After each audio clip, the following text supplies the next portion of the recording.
Khalifatu fil ahli Allahumma inni a'udzubika min wa'sa'il safari wa ka'batin manzori wa su'il munqalabi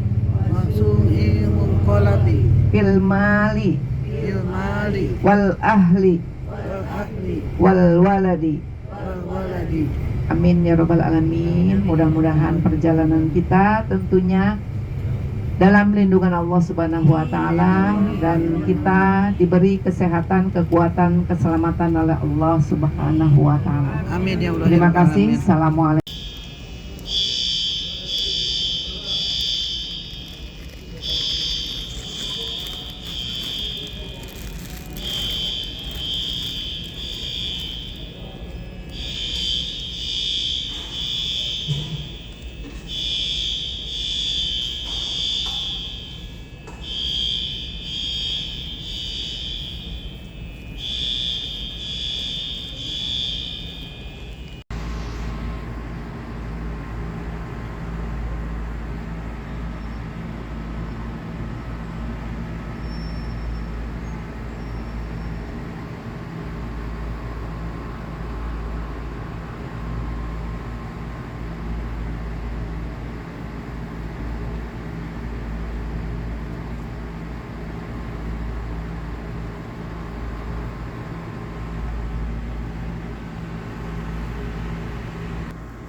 Coba kurang mana Indonesia diberikan anugerah.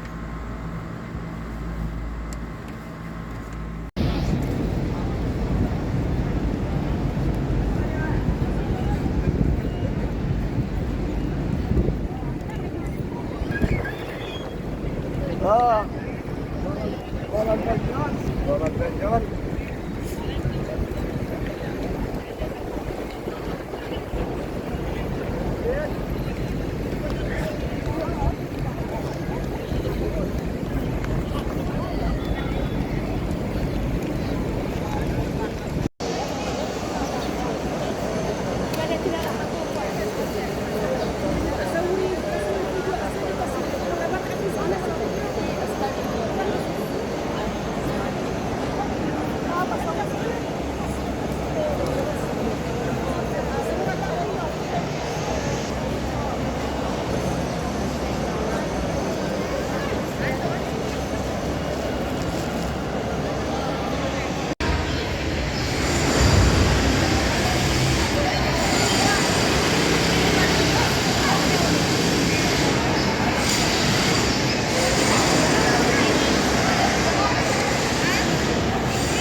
Tur beserta segenap staf yang saya hormati, Bapak Haji Ruslan selaku ketua rombongan, dan Bapak Ibu para tamu Allah, insyaallah para tamu Rasulullah yang saya hormati. Alhamdulillah segala puja-puji kita Bapak Ibu kehadirat Allah Subhanahu wa taala yang telah memberikan rahmat dan ma'unah kepada kita semua. Terutama sore ini kita berkunjung ke salah satu bukit yang mengitari kota Makkatul Mukarramah, yaitu Bukit Handamah. Salawat serta salam semoga tetap tercurah limpahkan kehadiran baginda Rasulullah Sallallahu Alaihi Wasallam. Semoga kelak kita diakui oleh beliau sebagai umatnya, dan semoga kelak kita mendapatkan syafaat dari beliau. Amin ya. Wa ma kunna lahu muqrinin wa inna ila rabbina lamunqalibun. Allahumma inna nas'aluka fi safarina hadha albirra wat taqwa wa minal amali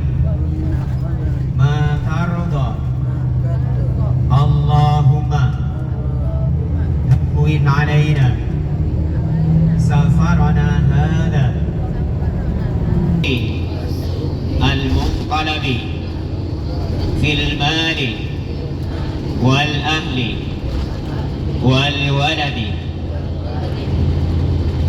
آمين.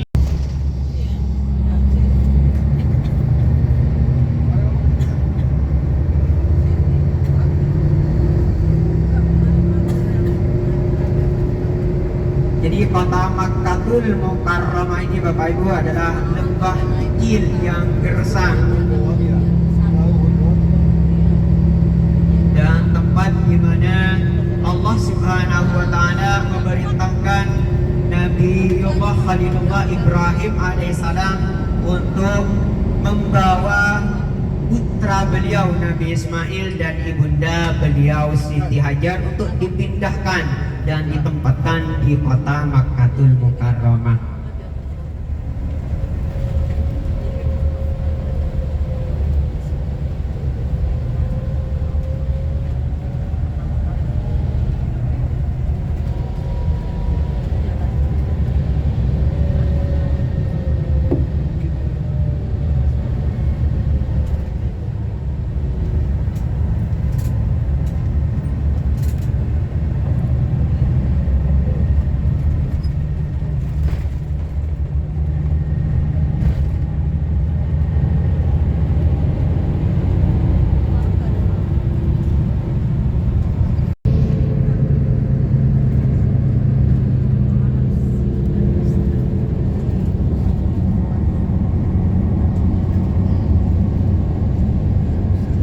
Pulang dalam keadaan menggigil. Nah, kemudian singkat cerita setelah kondisi Rasulullah tenang, kemudian Rasulullah menceritakan, dan mengatakan Sayyidah Khadijah menanyakan. Nah, kemudian Rasulullah menceritakan apa yang telah beliau alami di Gua Hira. Nah, kemudian keesokan harinya Rasulullah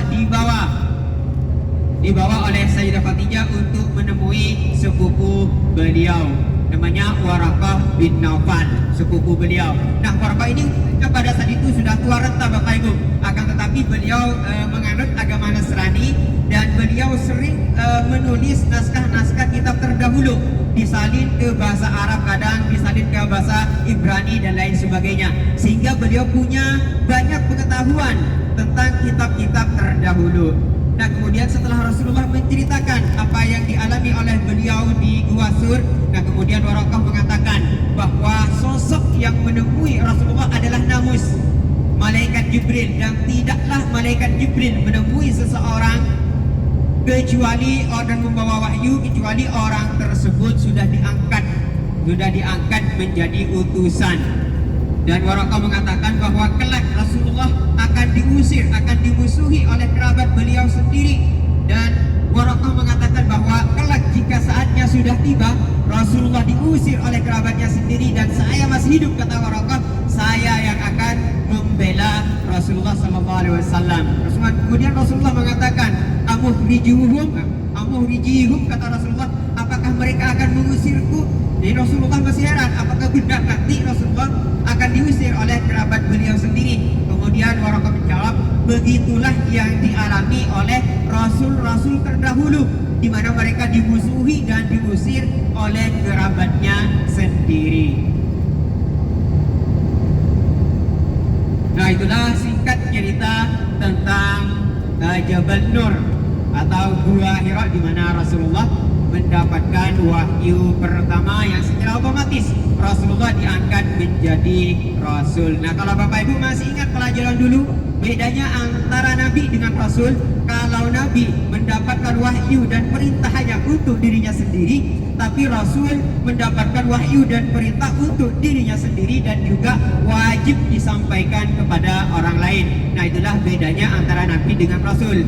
Jadi seorang Nabi belum tentu jadi Rasul, tapi kalau sudah jadi Rasul sudah pasti jadi Nabi.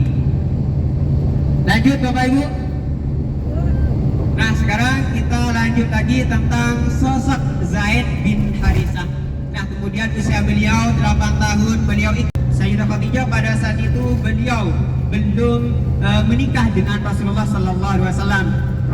Sayyidah berpesan kepada keponakan beliau agar nanti di pasar Ukad dibelikan seorang budak yang tangkas. Riwayat lain mengatakan Bapak Rasulullah Sayyidah Khadijah bukan berpesan, tapi oleh keponakannya dibelikan dan dihadiahkan kepada Sayyidah Khadijah. Jadi ada beberapa versi cerita. Nah kemudian setelah Zaid dibeli pada saat itu, ada yang mengatakan dibeli seharga 400 dirham, ada yang mengatakan 200 dan lain sebagainya. Versi ceritanya banyak, bukan hanya satu versi cerita. Nah kemudian singkat cerita dan dihadiahkan atau diberikan, diserahkan kepada Sayyidah Khadijah radhiyallahu anha. Setelah Sayyidah Khadijah menikah dengan Rasulullah sallallahu alaihi wasallam, Zaid bin Harisah ini Bapak Ibu dihadiahkan oleh Sayyidah Khadijah kepada Rasulullah sallallahu alaihi wasallam. Jadi Zaid kemudian melayani Rasulullah sallallahu alaihi wasallam sampai beberapa tahun, ada yang mengatakan sampai 10 tahun dan lain sebagainya. Nah, sementara Bapak Ibu di sisi lain, keluarga Zaid, ayah Zaid, saudara Zaid, paman Zaid, ibu Zaid. Nah, orang-orang Arab dulu Bapak Ibu mereka pandai secara refleks mereka melakukan syair-syair. Nah, begitupun dengan ibu dari Zaid, setiap hari ia melakukan syair karena kerinduan beliau kepada anaknya yang hilang, yang diculik, yaitu Zaid bin Harisah.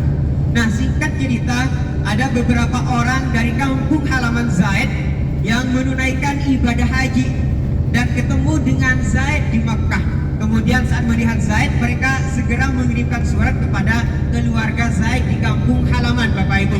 Nah, ketika menerima surat tersebut, suratnya jelas Zaid bersama siapa, ada di Makkah bersama siapa, yaitu ada di bawah asuhan Rasulullah sallallahu alaihi wasallam.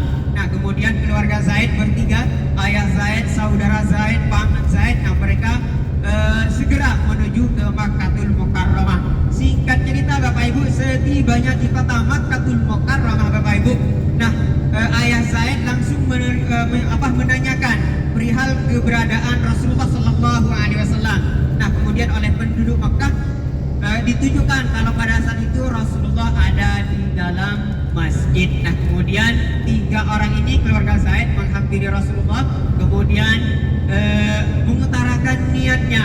Setelah memuji Rasulullah, kemudian mengutarakan niatnya bahwa sosok pemuda yang jadi budak Rasulullah, Zaid bin Harisah, adalah keluarga mereka, dan mereka hendak membawa Zaid pulang ke kampung halamannya, dan mereka siap membayar tebusan Zaid berapa saja.